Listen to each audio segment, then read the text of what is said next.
Nada por aqui, muito menos aqui. Onde é que será que tá? Oh, hey guys, ele plugou o controle. Eu tô procurando outro jogo que não jogo há muito tempo pra poder fazer review sobre, já que é isso que um youtuber médio tem que fazer em seu tempo livre, aparentemente, mas eu não consigo encontrar nenhum. Digo, eu já joguei 3 Sonic diferentes em um período relativamente curto de tempo, e tirando os jogos licenciados que eu jogava na infância, não tem mais nenhum jogo interessante o suficiente pra eu revisitar por aqui, bolas. E a não ser que eu mude meu tema de vida pra séries medíocres, o único jeito vai ter que ser falar de um jogo que eu jogue com certa frequência desde que eu o conheça. Vamos ver na minha lista de jogos zerados do último mês. Talvez eu tenha preferências.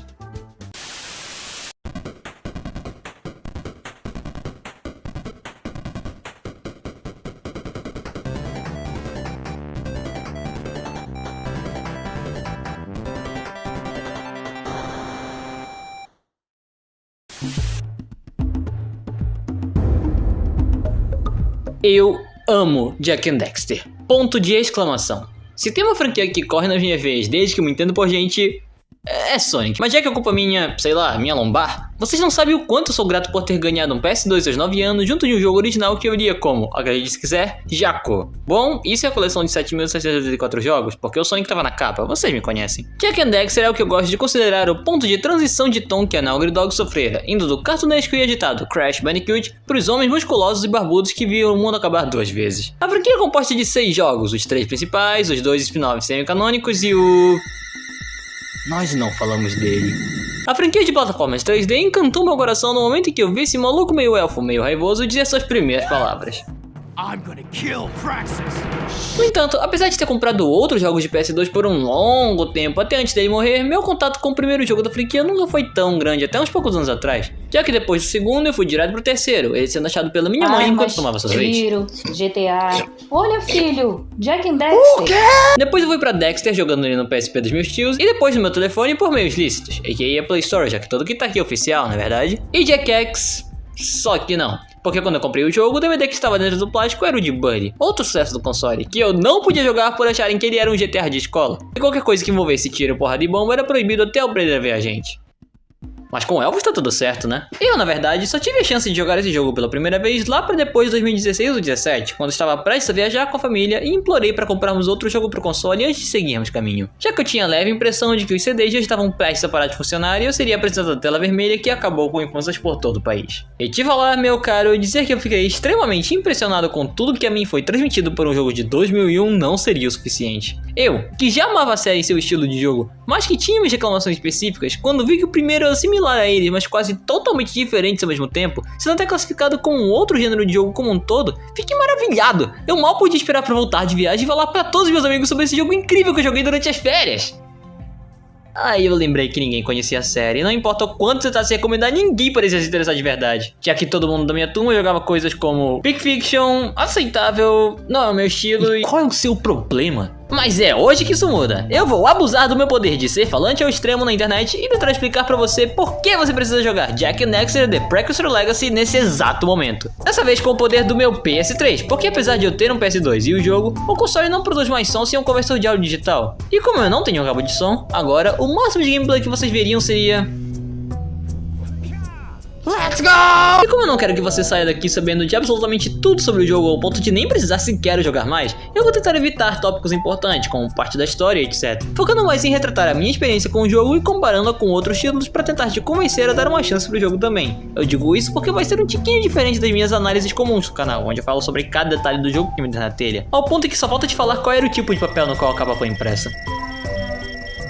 Jak and Daxter The Precursor Legacy é um jogo de estilo de plataforma 3D onde você joga com Jak, o humano que casualmente consegue utilizar a energia mais poderosa desse universo. Echo, esse dividido em 5 cores. Azul, que te dá agilidade e faz as coisas funcionarem. Amarelo, que te faz disparar projéteis. Vermelho, que dobra sua força. Verde, que recupera sua vitalidade. E o roxo, que apesar de parecer uma piscina de gelatina, é totalmente tóxico, te matando no momento em que você nela mergulha.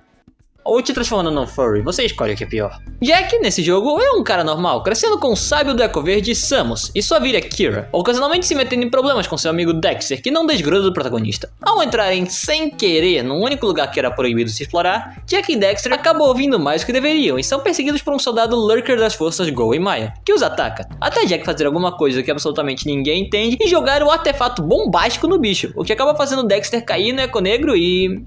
se transformar em um Ottsel, uma mistura de Doninha e Lontra. Depois de descobrirem que a situação de Dexter não é irreversível, ambos tendo apenas de pedir pro sábio do Eco Negro fazer voltar ao normal, a dupla dinâmica parte numa épica jornada de descobertas e resolução de problemas, atravessando montanhas, rios de lava, selvas, pântanos, montanhas geladas e outros lugares, e ajudando civis com problemas mais impossíveis que somente sequer seria capaz de imaginar.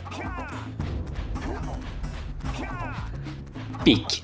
A gameplay do jogo é super simples. Você, um ser humano extremamente atlético, pode socar coisas, chutar coisas melhor estilo Crash, pular no ar, rolar, saltar depois de rolar, sendo o melhor método de locomoção do jogo, chutar no ar te garantindo mais tempo sem tocar no chão, se abaixar e engatinhar, socar o ar pra cima e se lançar pra baixo, ambos sendo ataques, quase todos também sendo aproveitados com o Echo. E com essas habilidades você deve viajar por diferentes lugares, coletando todo tipo de coisa que puder imaginar, desde ovos de bronze chamados orbes precursores, basicamente a moeda do jogo, baterias, relíquias de energia que são usadas para qualquer coisa, abelhinhas robóticas deixadas pela Kira e nos garantindo uma bateria a cada 7 delas coletadas em uma área, e os objetos adicionais, Echo e tudo que não for causar dano para o protagonista. O moveset do Jack, o loop de gameplay e o jeito no qual você o utiliza são bem similares a outras plataformas do gênero, como Super Mario 64, Banjo-Kazooie, etc. Só seguindo essa fórmula de chegue X ou faça Y para receber Z coisas. A diferença é que Jack não te teletransporta para um lobby toda vez que você completa um indivíduo, esse sendo na verdade um dos selling points do jogo, já que você pode jogar ele do zero, do início ao fim, fazer 100% e até zoar um pouco mais e não se deparar com nenhuma tela de carregamento sequer.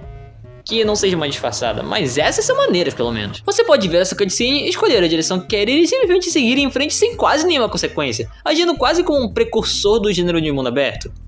Por esse o nome. E tirando algumas sessões nas quais você só pode progredir se coletar certa quantia de baterias, ou aquelas em que missões específicas só são possíveis se você for uma fase primeiro que a outra, você é livre como uma mosca, podendo escolher entre salvar o mundo, derrotar gorilas sapos, salvar a imagem eleitoral do prefeito da vila fazendo o trabalho dele, ou pagando seu tio agiota.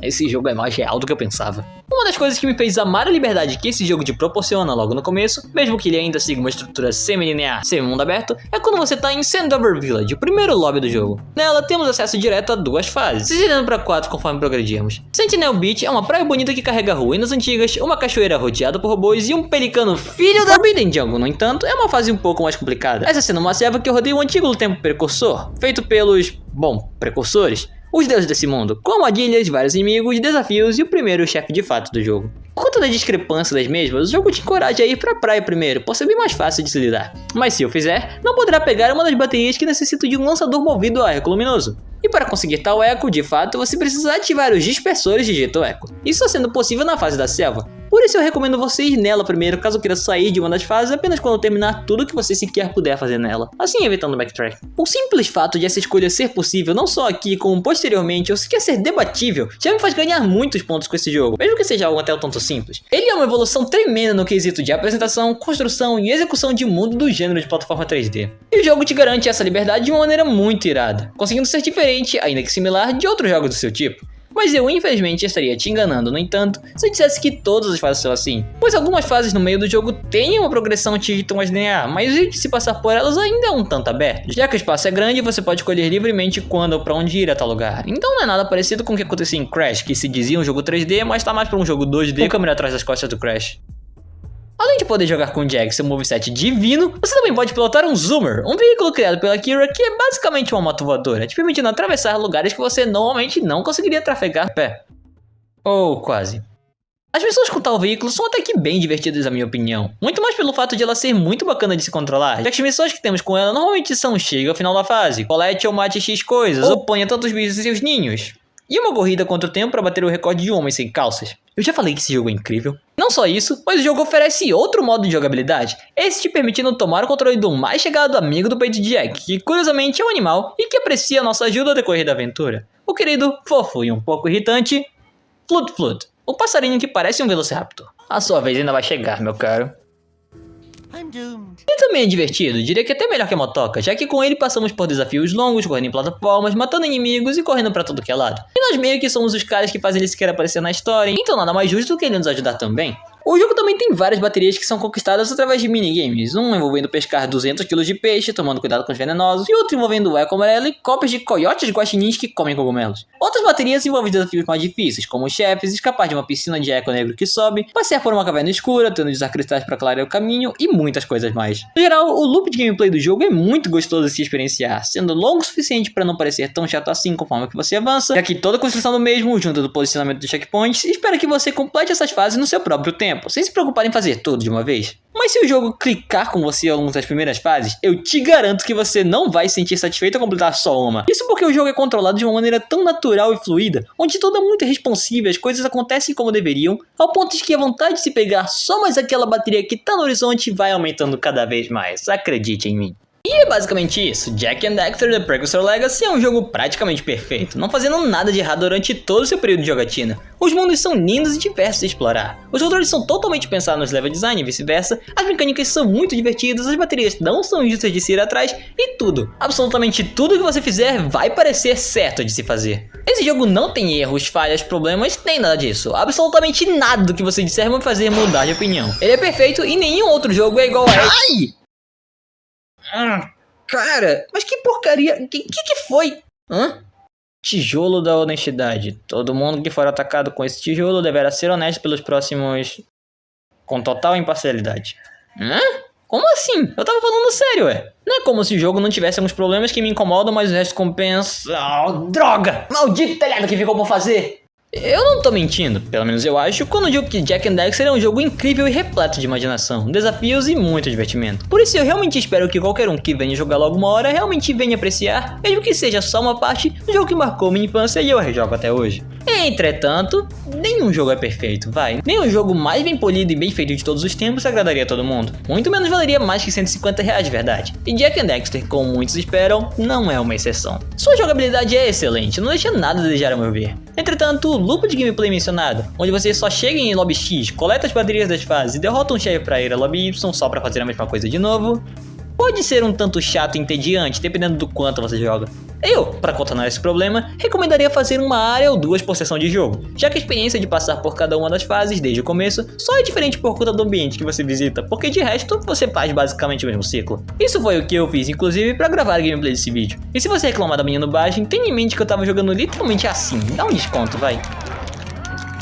Isso não é um problema gigante ou algo assim, já que vários jogos da época e até os atuais se constroem dessa forma. No entanto, se você ficar fazendo a mesma coisa o tempo todo, sem nenhuma pausa e só por fazer, você não vai aproveitar tantas sessões quanto alguém que decidiu espaçá-las um pouco mais. Outro ponto importante a se citar é que, bom, o jogo não é só um plataforma 3D, como também é um collectathon. Você tem 101 baterias, 102 ebeninhas e freaking 2000 orbes precursores para coletar. E embora não seja nem um pouquinho necessário pegar tudo para zerar o jogo, os únicos limites de progressão sendo 20, 45 e 72 baterias, para fins específicos da história, se você que está assistindo já não é muito chegado a esse tipo de jogo, eu infelizmente não consigo dizer se você teria um tempo bom aqui. Você ainda pode jogar e aproveitar o magnífico level design e jogabilidade, mas você certamente se sentiria entediado bem mais rápido se não gostasse muito desse estilo de gameplay. Aproveitando que eu citei a história, eu não queria dar spoiler, se dá mais porque a história é só divertidinha e algumas piadas certamente te fariam rir. Mas ela não chega a ser nem um pouquinho engajante de fato, fazendo com que tudo que realmente seja interessante sejam os conceitos desse mundo junto da história contada pelas fases.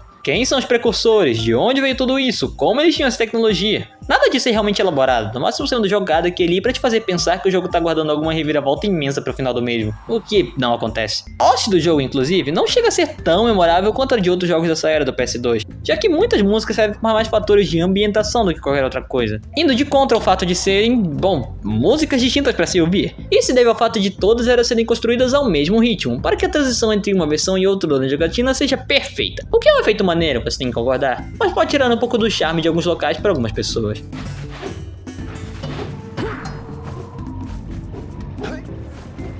Por fim, algo que pode fazer com que você não crie tanto apreço por esse jogo ou seu mundo são os outros personagens.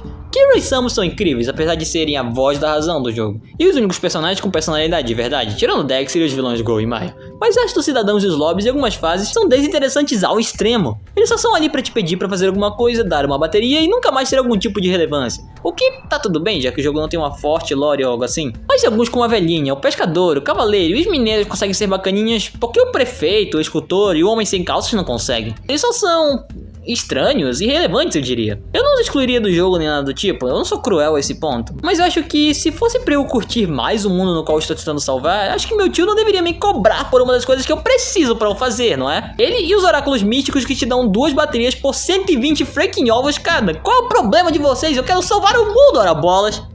Essas e algumas outras coisinhas, como algumas sessões de emboscada, checkpoints duvidosos e certa falta de explicação para como adquirir algumas baterias, como essa que eu demorei um pouquinho pra achar, sério, o minimapa seria muito mais que necessário. São os principais motivos que eu consigo separar para imaginar o possível porquê de você não gostar tanto do jogo. Bom, isso explosões aleatórias ou momentos onde esse que eu soltei o dirigível e morri por causa da cutscene. Ele, pra mim, apesar de tudo, é uma experiência incrível, e eu não acho que alguma coisa vai conseguir mudar isso na minha cabeça. E é exatamente isso que me faz querer recomendá-lo com tanto entusiasmo e alegria. E um pouquinho de desespero também. Por favor, joga! Aqui, eu posso aceitar o fato de que o tipo de jogo que Jak and Daxter é pode não ser pra todo mundo, tudo bem, mas isso não impede de pensar que ele é um jogo que você deveria experienciar pelo menos uma vez na sua vida. Seja andando por aí pra ver o dia do jogo passar enquanto você o explora, coletando cada molécula e pixel possível e fazer 100% de tudo, ou só falhando nos minigames nos últimos momentos pra poder jogar eles de novo, já que eles são inacessíveis depois de concluídos. Que péssima escolha foi essa, hein, Naughty Dog? Jak and Daxter é um dos meus jogos de conforto. Eu amo seu mundo vivo e colorido, cheio de aventuras e muitos momentos divertidos. E ver ele ser representado de qualquer forma em mídias oficiais da PlayStation, ainda mais considerando o estado atual da franquia, que é meio triste, me deixa muito feliz de verdade. Eu quero muito que mais pessoas possam jogar o jogo ou até mesmo só discutir sobre ele por mais tempo na internet, assim mantendo o mascote vivo de alguma forma. Pois eu sinto que Jak, tudo que ele representa, são conceitos bons demais para serem esquecidos. Deixa pra lá, a série pode ficar morta mesmo. E no final, acho que esperar que você sinta exatamente o que eu sinto ao jogar o mesmo jogo, logo quando podemos ter perspectivas tão diferentes, não é a coisa mais normal de pensar, sabe? Mas enfim, eu já fiz o que tinha que fazer. Usei meus 2 centavos pra tentar te convencer a jogar o primeiro jogo de uma das minhas franquias favoritas. E se eu conseguir, eu adoraria que você comentasse sobre isso na barra de comentários. Gostaria muito de ler a experiência de alguns com o jogo também, caso já o tenham jogado. Meu objetivo é fazer com que, logo logo, tanta gente fale de Jak and Daxter ao ponto de que a Sony tome logo vergonha na cara e faça alguma coisa maluca. Já faz 15 anos, sua doida! Eu tô com tanta vontade de rever essa franquia que eu seria capaz de hipnotizar minha audiência só pra invadirmos o estúdio da Sony no dia 3 de dezembro de 2024, só pra mostrar pra eles que um público pro mesmo existe. Não deu certo da última vez.